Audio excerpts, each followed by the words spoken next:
여러분 이제 좀 쉬었다 오셨나요? 예, 새로운 음악 세계를 조금 같이 나눌 수 있어서 좋았고요. 저도 이제 중국의 음악이나 베트남의 음악, 그리고 일본의 음악, 그 J-뮤직, J-팝이라고도 표현하는데 그런 음악들을 서로 교류하고 생산적으로 시너지를 올려가면서 아시아권의 가치가 글로벌 스탠다드의 가치로 조금은 성장하기를 기대합니다. 왜냐하면 조금 이제 이념적으로 말씀을 드리자면은 그 월드 스탠다드, 그러니까 그 글로벌 스탠다드 기준이 지금까지는 어떤 서양이라고 얘기하는 유럽과 남미, 북미, 곧 미국을 중심으로 하는, 아메리카를 중심으로 하는 유럽과 아메리카 중심의 문화가 많이 지배적이었던 건 사실이에요. 그러다 보니까 상대적으로 아시아권의 문화는 약간 후진적이다라는 평가를 많이 받았었는데, 그러한 그 후진적이다라는 평가가 어떻게 보면은 그 착시 효과에 의한 서양의 기준, 서양 기준의 그 착오와 착시에 불과하다라는 것, 혹은 편견에 불과하다라는 것으로 다시 재편할 필요성이 저는 있다고 생각을 합니다. 그래서 우리가 지금 공부하고 있는 것도 이제 글로벌 한국학과, 여러분들도 지금 속해 있는 학교가 글로벌 한국학과라고 볼 수가 있잖아요. 그러한 글로벌 한국학과의 큰 흐름 속에서 여러분들이 이게 단순히 어떤 코리아 디올로지를 배우는 것만이 아니다. 이걸 넘어서서 모든 아시아권이 이제 글로벌 스탠다드의 센터가 되어야 된다. 중심에 설 수 있다. 그런 부분들에 대한 어떤 설득력, 그런 것을 저는 회복할 수 있다라고 생각을 해요. 자, 그런 맥락으로 같이 지금 한류의 매체 흐름 중에 K-팝을 저희가 같이 살펴보고 있다고 생각을 합니다. 자, 마지막 세 번째 시간에서 K-팝에 대해서 이야기를 조금 더 심도 깊게 나눠볼까 해요. K-팝 역사 이야기 좀 계속 좀 해볼까요? 그 2012년에 YG 엔터테인먼트에서 아주 빅히트를 시킨 그룹이 빅뱅입니다. 빅뱅이 여러분 작년에 말도 많고 탈도 많았어요. 그 승리란 뮤지션이 그 워닝썬이라는 클럽에서 성매매, 뭐 마약 이런 부분들로 아주 시끌벅적했죠. 그래서 빅뱅이 지금 현재로서는 그 가치가 많이 격하가 됐지만 사실 2012년, 그러니까 2010년대 초반, 2000년대 초반으로 정리해 볼 수가 있겠네요. 그때 초반 때 빅뱅의 인기는 뭐 엑소나 BTS를 능가했죠. 엑소나 BTS가 약간 그 조련된 느낌이라면 빅뱅 같은 경우에는 아주 프리덤해요. 그러니까 엑소나 BTS는 약간의 레귤러한 느낌이라면 빅뱅은 상당히 뭔가 퍼플러하다. 뭐 그렇게 평가를 해볼 수가 있을 것 같아요. 그래서 2012년 2월 29일에 발매된 빅뱅의 Alive 앨범이 한국어 앨범으로는 대한민국 최초로 빌보드 메인 차트 진입에 성공합니다. 여기서 우리가 언급할 수 있는 이 빌보드 메인 차트라는 게 뭐냐? 미국의 차트예요. 그러니까 미국의 차트에서 사실 아시아권의 음악이나 아시아의 뮤지션들이 차트 진입에 성공하는 경우가 별로 없었어요.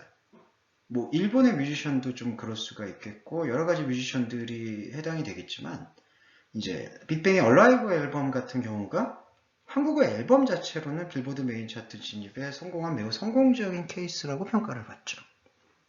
빌보드 212에 152위에 랭크가 됩니다. 얼라이브 앨범이 상당히 그 G드래곤의 어떤 강세를 힘입어서 상당히 대중적 인기를 많이 얻었다고 할 수가 있어요. 그 BTS가 지금은 많이 지금 선점하고 있었는데 그 전에도 이미 그 미국의 빌보드 차트에 진입하는 그런 사례들이 다양하게 지금 전개되고 있었다. 그거에 대해서 조금은 설명을 드릴 수가 있을 것 같네요. 자, 빅뱅에 대한 이야기를 했고요.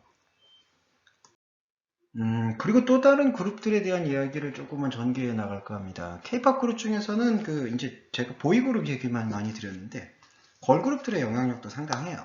그 소녀시대라고 이제 알려져 있는데 이 소녀시대의 멤버들은 되게 장수하고 있습니다. 그 수명이 되게 길어요. 롱런하고 있죠.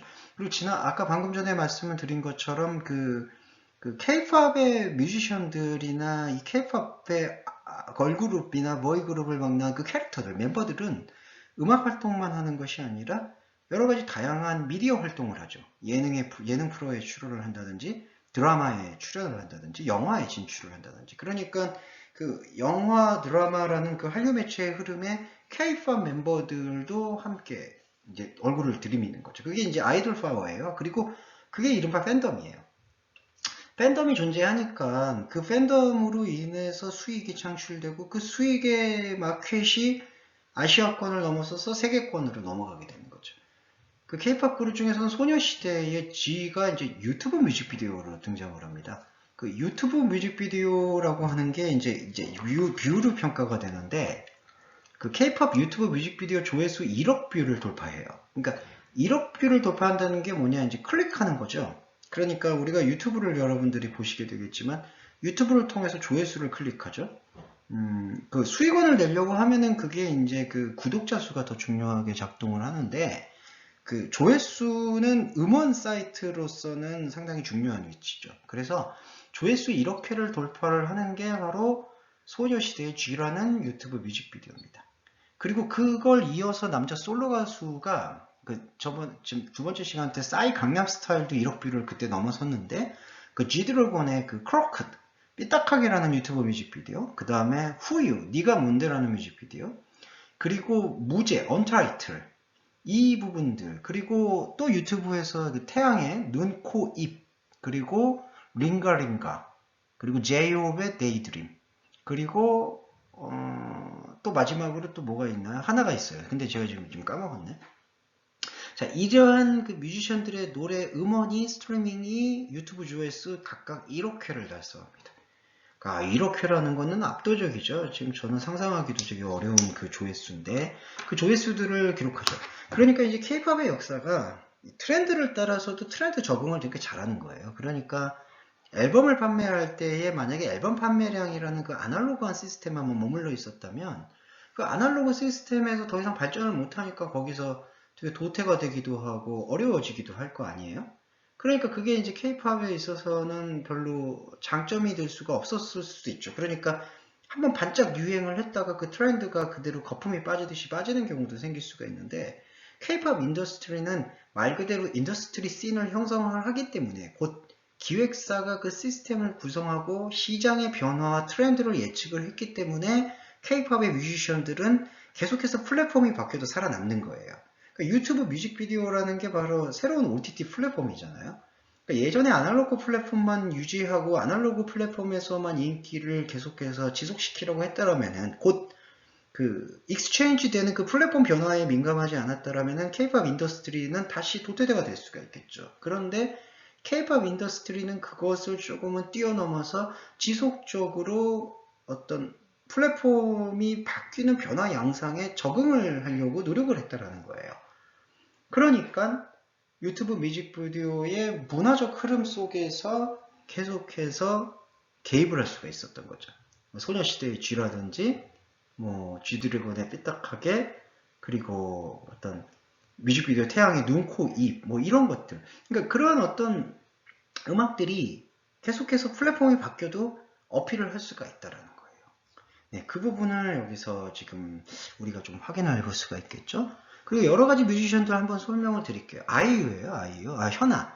여자 솔로 가수 중에는 현아가 진짜 제가 아까 봤을 때 전 그 롤 프로그램 그 리그 오브 레전드 그 게임의 그 배경음악 백그라운드 뮤직으로 활용됐던 현아의 버블팝이라든지 유튜브 뮤직비디오, 그리고 아이스크림, 그러니까 현아의 버블팝 아이스크림 이런 것들, 그리고 잘 나가서 그래, 이거는 이제 그 비투오비의 정일훈이 피트를 쳤어요. 피처링을 쳐줘가지고 되게 또 효과적인 효과를 거두었고, 그리고 아이유라는 솔로 뮤지션이죠. 아이유라는 이 솔로 뮤지션은 한국에서 드라마의 배우로도 등장을 합니다. 저희가 지난 시간에 그 드라마 같이 이제 공부할 때 나의 아저씨라는 작품이 있었잖아요. 거기 주연으로도 등장을 해서 매우 진솔한 연기를 선보였었죠.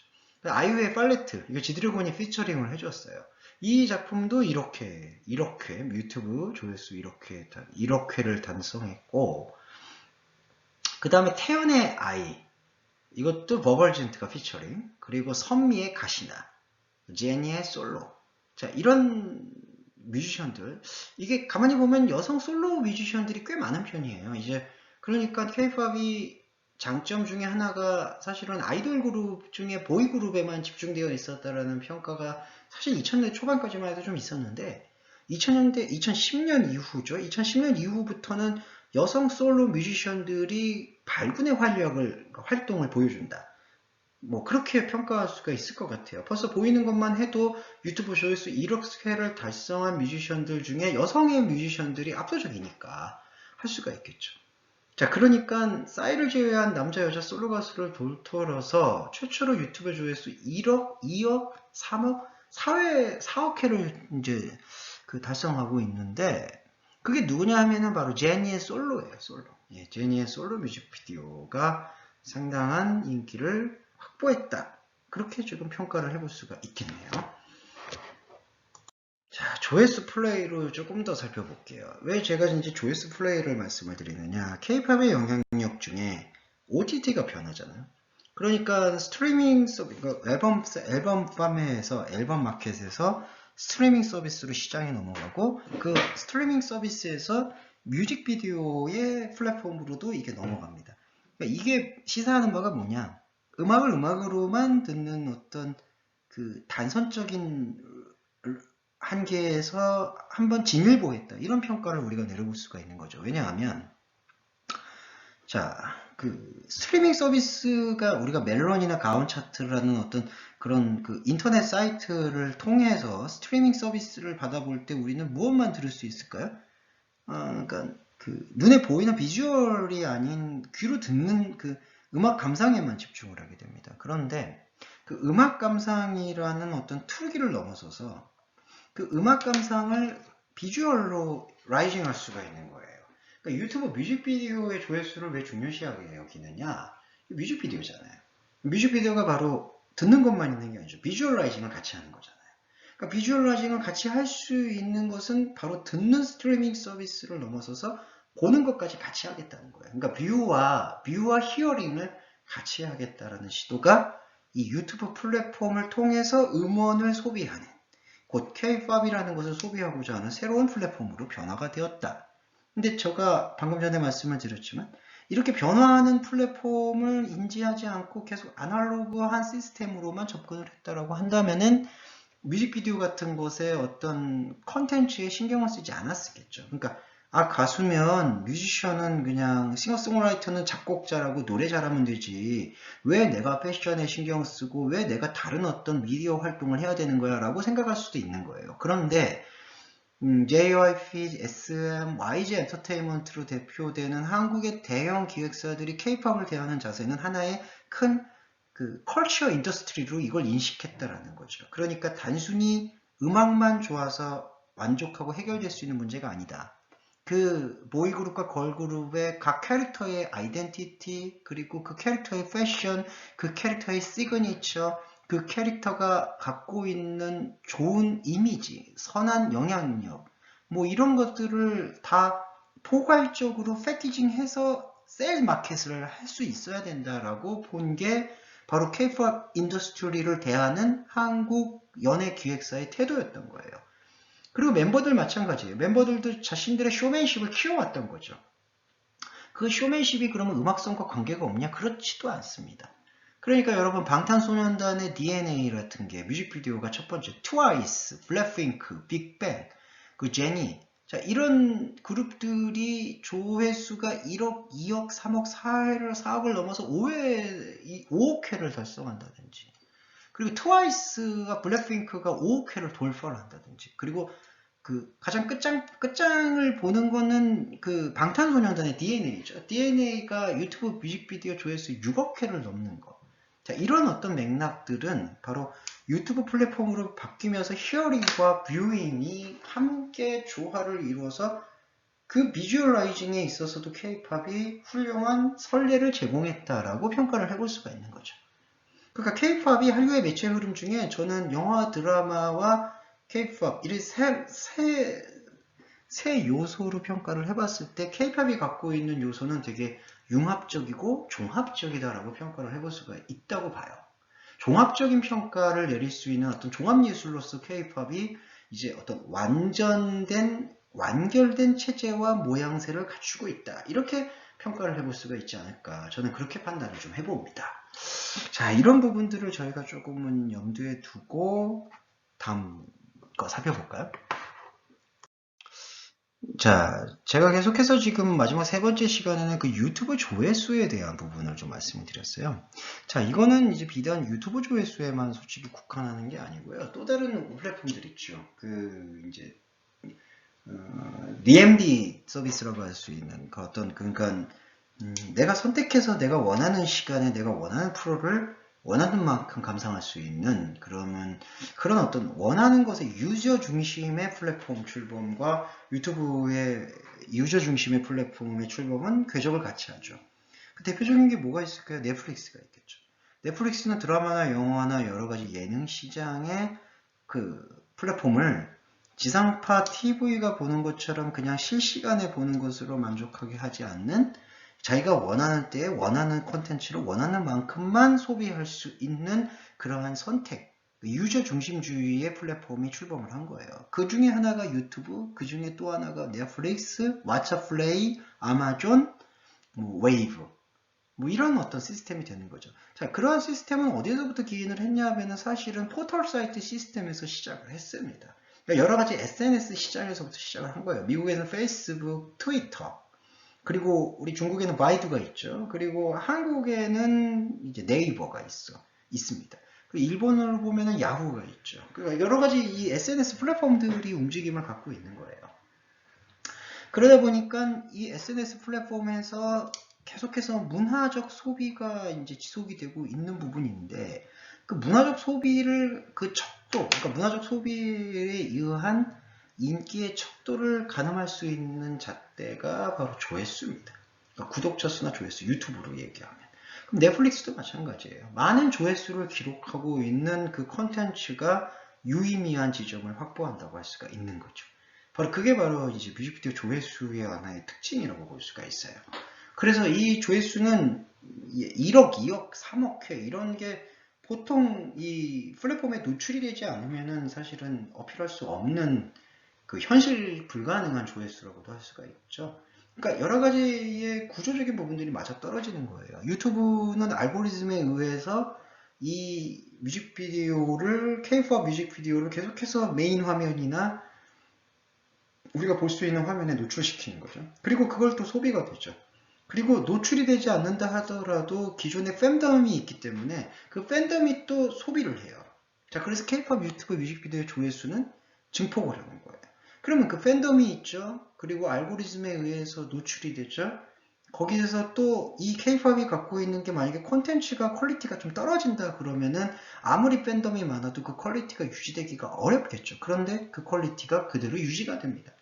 그래서 그 퀄리티까지 유지가 되고 그리고 그 중독성 있는 비트가 계속되기 때문에 거기에다가 각 멤버들이 여러 가지 매체에서 예능 활동이나 드라마 활동, 영화 활동을 통해서 자신들의 존재감을 알리기 때문에 이 새로운 OTT 시장의 플랫폼에서도 K-pop 뮤지션과 K-pop 인더스트리는 상당한 지분과 영향력을 갖고 지속될 수가 있는 거예요.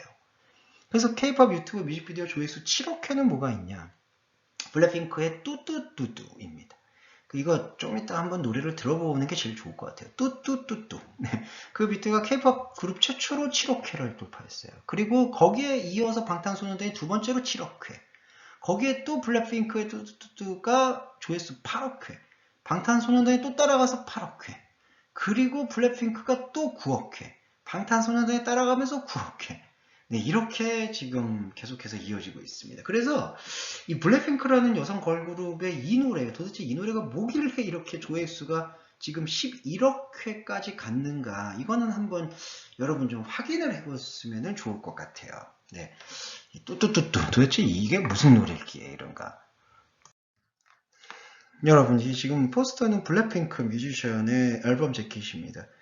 상당히 비주얼라이징하죠. 그러니까 이게 걸그룹을 단순히 뭔가 뭐 여성적이고 뭔가 여리여리한 모습에만 좀 집중한 게 아니라 아주 걸크러쉬하는 모습으로 이렇게 다루고 있어요. 그래서 그런 면에서 아마도 이 블랙핑크라는 그 그룹이 지금 좀 많이 각광을 받고 있는 게 아닐까 그런 생각을 조금 해보게 되는 것 같아요. 네.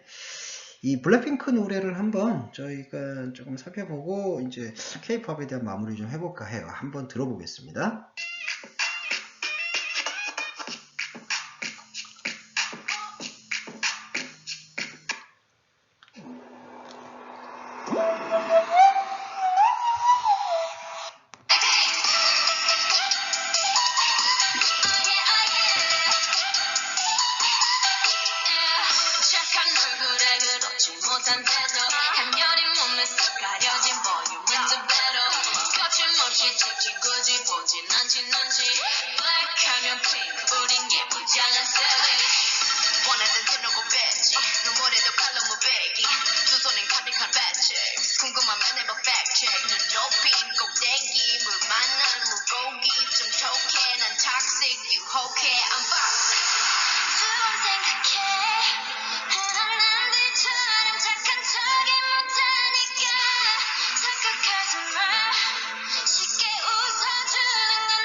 네, 노래가 아주 비트가 강하죠. 그러니까 걸그룹이라고 해서 조금 약한 비트라든지 그런 어떤 약하거나 좀 부드러운 소프트한 어떤 리듬으로 이렇게 접근하는 부분이 아니라 이 블랙핑크라는 그 그룹명이 갖고 있는 그 양면적인 느낌이 있잖아요. 사실은 핑크라는 단어 안에 적혀 있는 것은 되게 소프트하죠.